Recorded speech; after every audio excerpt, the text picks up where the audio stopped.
Assalamualaikum warahmatullahi wabarakatuh teman-teman. Gimana nih kabar kalian? Semoga kalian semua dalam keadaan sehat walafiat dan semoga kita selalu dalam perlindungannya. Balik lagi bersama saya Raja dan selamat datang di Horror Stuff. Cerita horor memang selalu menarik sih untuk disimak. Terlebih bagi kamu yang sangat suka dengan hal-hal berbau mistis. Entah itu cerita horor sungguhan, pengalaman pribadi, atau mungkin cerita horor fiksi. Pasti selalu saja ada kesan dan rasa tersendiri ketika seseorang membaca sebuah cerita horor. Nah, sebelum benar-benar mendengarkan cerita horor ini, sebaiknya teman-teman siapkan camilan deh jika memang suka dengan cerita berbau mistis. Dan untuk temen-temen nih yang belum subscribe channel Horror Stuff, langsung saja ya di subscribe channelnya. Dan jangan lupa juga untuk aktifin tombol loncengnya agar teman-teman tidak ketinggalan cerita-cerita horor dan kisah-kisah misteri selanjutnya. Dan nantinya saya lebih semangat lagi nih untuk membuat kontennya. Dan gak lupa juga saya mengucapkan banyak-banyak terima kasih kepada teman-teman semua yang di luar sana yang sudah mendukung channel Horror Stuff hingga saat ini. Semoga kebaikan kalian dibalas oleh Allah Subhanahu wa taala. Amin. Amin ya rabbal alamin. Oke, lanjut. Kejadian dari cerita ini bermula saat saya mendapatkan tawaran sebuah pekerjaan baru di Pulau Dewata Bali. Saat itu saya pun langsung menanyakan kejelasan tentang pekerjaan apa sih yang akan saya jalani selama berada di Pulau Bali.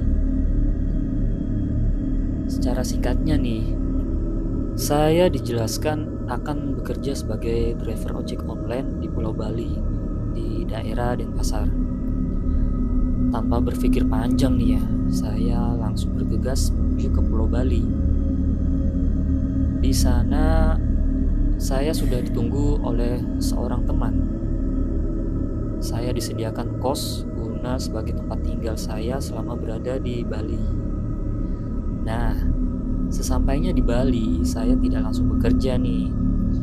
Saya harus menjalani berbagai tahap tes hingga akhirnya saya lolos dan bisa bekerja sebagai driver ojek online di salah satu perusahaan.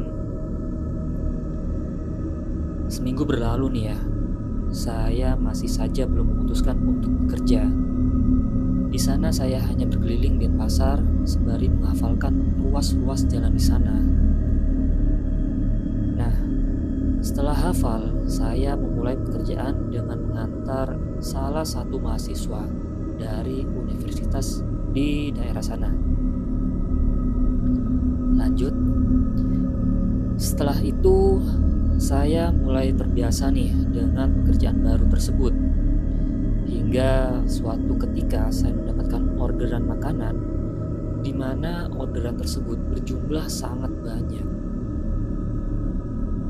Setelah makanan selesai dipesan nih, saya pun akhirnya langsung bergegas mengantarkan makanan itu ke tempat tujuan. Jalan demi jalan nih ya, telah saya lalui hingga tempat yang dituju telah ditemukan. Saya berkata dalam hati, ini aneh. Tak disangka, ternyata tempat tujuan orderan itu adalah sebuah rumah kosong, men. Karena takut ada hal yang tidak saya inginkan nih, tanpa basa-basi saya langsung memutar balikan motor. Saya memacu motor lebih cepat dari biasanya dan memutuskan langsung kembali ke kosan. Nah, sesampainya di kosan, saya dengan sukarela memberikan makanan tadi ke teman saya. Teman saya pun berkata, banyak sekali Ja. Iya nih, barusan dapat orderan fiktif. Masa alamat tujuannya di rumah kosong? Sambil terus mengobrol, mereka memakan sendiri tuh makanannya. Hingga pada hari itu saya memutuskan untuk tidak bekerja sementara. Saya hanya menghabiskan waktu untuk tidur kosan saja. Nah, keesokan harinya nih, saya kembali bekerja karena dirasa hati saya sudah tenang. Hingga sore semua berjalan lancar, saya terus mengaktifkan aplikasi ojol. Saat azan maghrib tiba, saya mendapatkan orderan makanan lagi nih. Tanpa berpikir lama-lama nih ya, saya langsung menerima orderan tersebut dan bergegas menuju ke restoran yang dituju. Singkat cerita sih, setelah makanan selesai dibuat, saya pun berangkat menuju ke tempat tujuan yang dimana saya harus masuk ke daerah perumahan elit. Di perumahan tersebut banyak rumah yang berukuran besar dan megah lah intinya. Sebelum masuk, saya minta izin dulu nih kepada bapak security setempat. Pak, permisi, minta izin mau mengantarkan makanan di sana. Nah, bapak security ini menjawab tuh, baik mas, sampean langsung saja ke sana gitu katanya. Tanpa menunggu lama nih ya, saya pun langsung berangkat ke sana. Alamat tujuan sudah ketemu nih. Saya turun dari motor. Saya pun memanggil-manggil orang yang ada di dalam rumah tersebut. Karena tidak ada jawaban, akhirnya saya melihat sekeliling sambil mencari bel. Nah, dalam hati ini berkata ya, sepertinya tidak akan kedengaran jika dipanggil dari sini sih. Saya sambil mencoba menghubungi lewat handphone. Saya waktu itu menemukan bel rumahnya di pojok dekat gerbang. Saya pun menghampiri bel tersebut dan menekannya hingga terdengar suara dari dalam. Halo Pak, sudah di mana? Ternyata telepon saya sudah diangkat dan menanyakan keberadaan saya. Terus saya jawab dong, si pelanggan ini, sudah di depan rumahnya Mbak. Oh ya udah Pak, saya keluar dulu ya. Akhirnya nih, saya mencoba menunggu lagi nih. Tak lama sih saya menunggu karena apa ya, pemilik rumah sudah keluar gitu loh. Wanita cantik sekitar umur 20-an, pakai kaos lengan pendek dan hotpants saja. Lalu saya bertanya nih kepada si customer, Mbak Cici ya? Iya mas, ini uangnya. Waduh, saya tidak ada kembaliannya nih Mbak. Loh, ya udah kalau gitu saya ambil uang pas dulu ya mas. Nah, sebelum Cici kembali, saya memberikan makanannya agar sekalian dibawa masuk oleh si Mbak Cici. Tunggu sebentar ya mas, kata si Mbak Cici sambil berjalan kembali masuk ke rumahnya nih. Mbak Cici terus berjalan cepat dengan sedikit lari kembali ke rumahnya. Cici sengaja nih ya tidak menutup kembali gerbang rumahnya. Sambil menunggu Mbak Cici mengambil uang pas, saya pun mencoba melihat seisi rumah Cici yang sangat bagus. Bagus banget rumahnya. Nah, di dalam gerbang terdapat taman dan di tengahnya terdapat air mancur yang indah. Seingat aku sih seperti itu ya.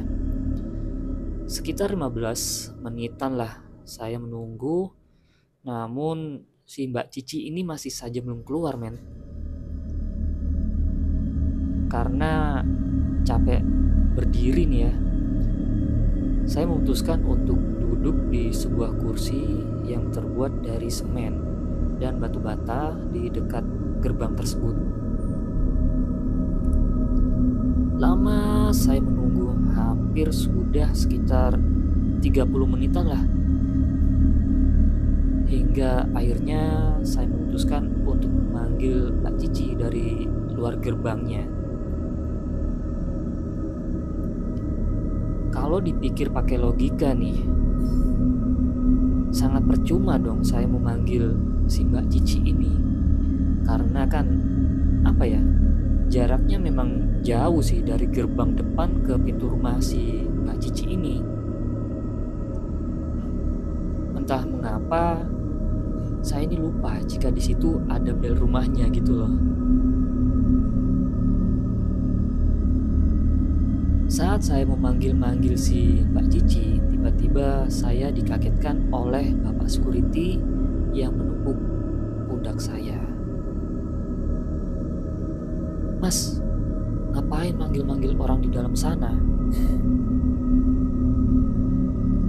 Sambil menoleh ke arah Bapak Security tadi, saya pun menjawab nih, "Mbak Cici pesan makanan lewat ojol, Pak." "Sebentar Mas, sini dulu," kata Bapak Security tersebut sih seperti itu. Akhirnya saya berjalan 1-2 langkah dan berada tepat di samping Bapak Security tadi. Saya dan Bapak Security sempat membelakangi rumah itu. Lalu Bapak Security tadi berbisik kepada saya,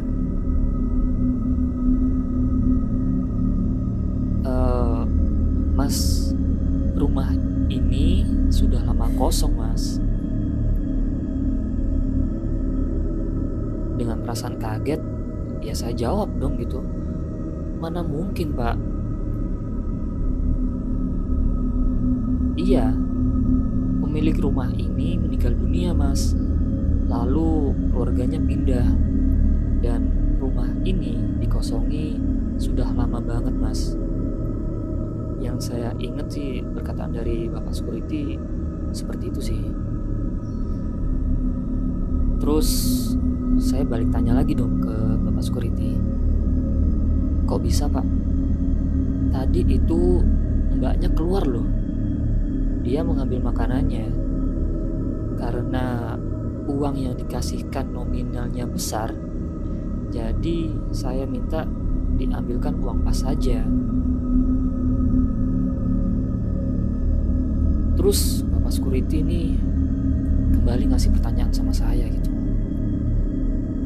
"Coba sampean lihat ke belakang, Mas. Itu rumah kosong. Rumah kosong, men. Gila nggak tuh?"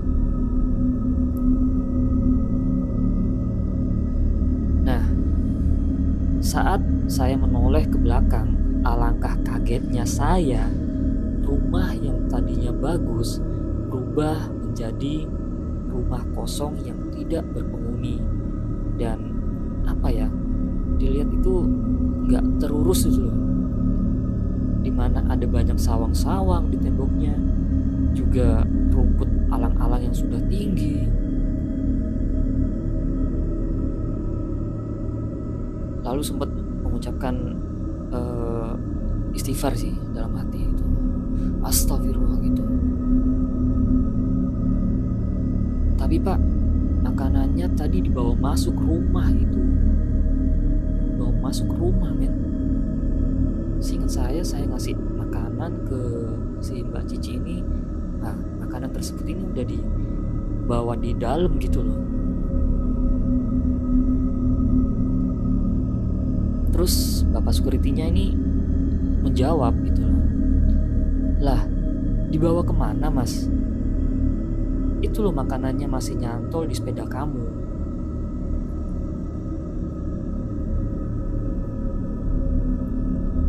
Saya pun semakin lemas dibuatnya, men. Gila. Lalu tadi itu siapa, Pak? Sudahlah, Mas. Eh, Ayo kita ke pos dulu nih. Diajak ke pos. Terus saya disuruh tenangin diri dulu di sana. Akhirnya saya dan Pak Security berjalan ke arah pos yang dimaksud.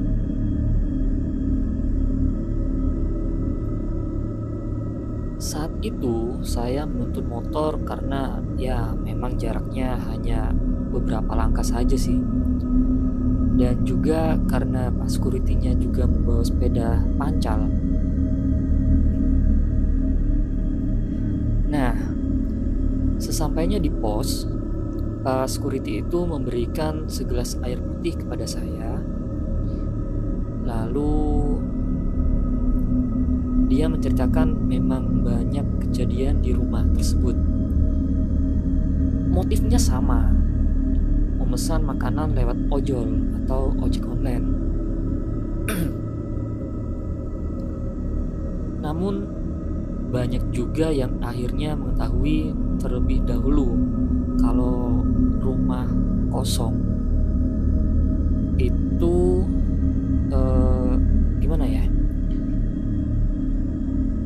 Kalau rumah itu kosong sehingga ojol tersebut langsung buru-buru untuk putar balik ya.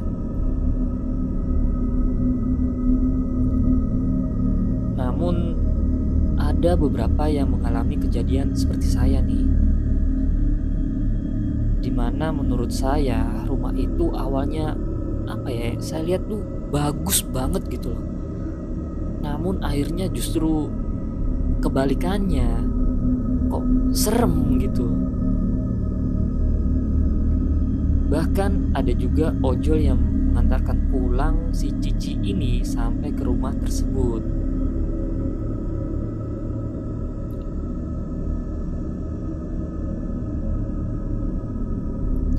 Waktu itu Pak Security pernah memergokin salah satu ojol.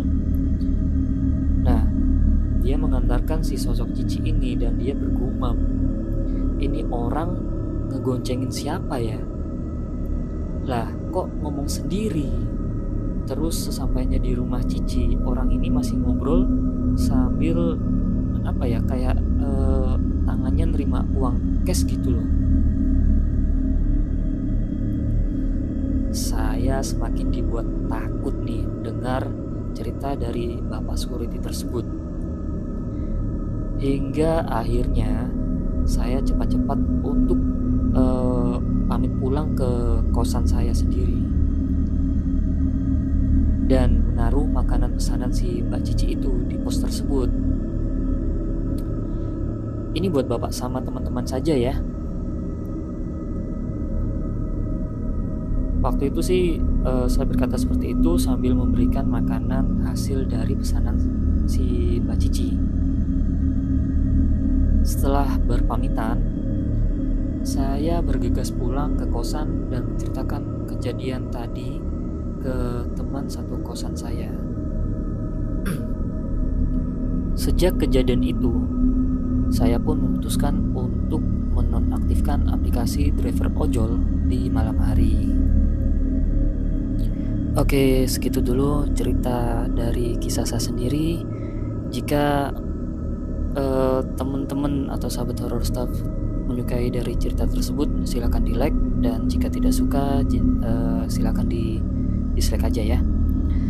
Nah, ini nih untuk teman-teman atau sahabat horror stuff di luar sana, jika mempunyai cerita-cerita horor atau kisah-kisah misteri lainnya, atau mungkin itu terjadi kepada kalian sendiri, silakan kirim cerita kalian ke email yang sudah saya siapkan di deskripsi ya. Oke, sampai sini dulu. Saya Raja. Sampai bertemu lagi di cerita atau kisah horor selanjutnya. Bye bye.